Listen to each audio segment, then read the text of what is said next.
गांधी हत्येसाठी आरएसएसला म्हणजे संघाला जबाबदार धरल्याबद्दल अडचणीत सापडलेले काँग्रेस उपाध्यक्ष राहुल गांधी आज भिवंडी कोर्टासमोर हजेरी लावतील।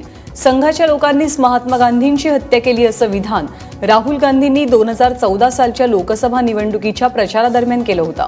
त्यानंतर राहुल गांधींनी माफी मागावी अन्यथा अब्रू नुकसानीचा दावा ठोकू असं संघानं म्हटलं। मात्र राहुल गांधींनी माफी मागितलेली नाही, त्यामुळे संघाकडून अब्रू नुकसानीचा दावा दाखल करण्यात आलाय। या प्रकरणाची सुनावणी आज होते, त्यामुळे राहुल गांधी आज भिवंडी कोर्टात उपस्थित राहतील।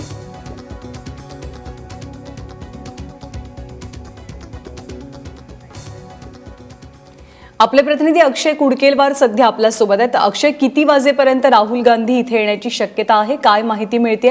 भिवंडीतल्या सुरक्षा व्यवस्थेबद्दल काय?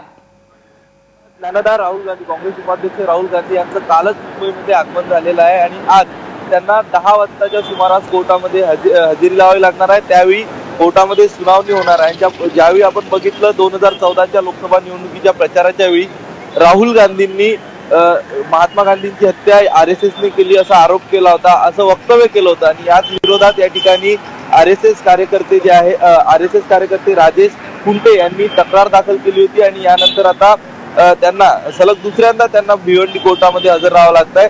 सुप्रीम कोर्टाने त्यांना मुभा सुद्धा दिली होती की जर तुम्हाला उपस्थित राहायचं नसेल तर राहू शकता, मात्र तुमच्या वकिलामार्फत तुम्ही तुमचा खटला या ठिकाणी चालवू शकता। मात्र राहुल गांधी यांनी त्याला नकार देत स्वतः या खटल्यासाठी उपस्थित राहण्याचा निर्णय घेतला आणि त्यासाठी राहुल गांधी 10 वाजेपर्यंत या ठिकाणी भिवंडीच्या कोर्टामध्ये हजर राहतील।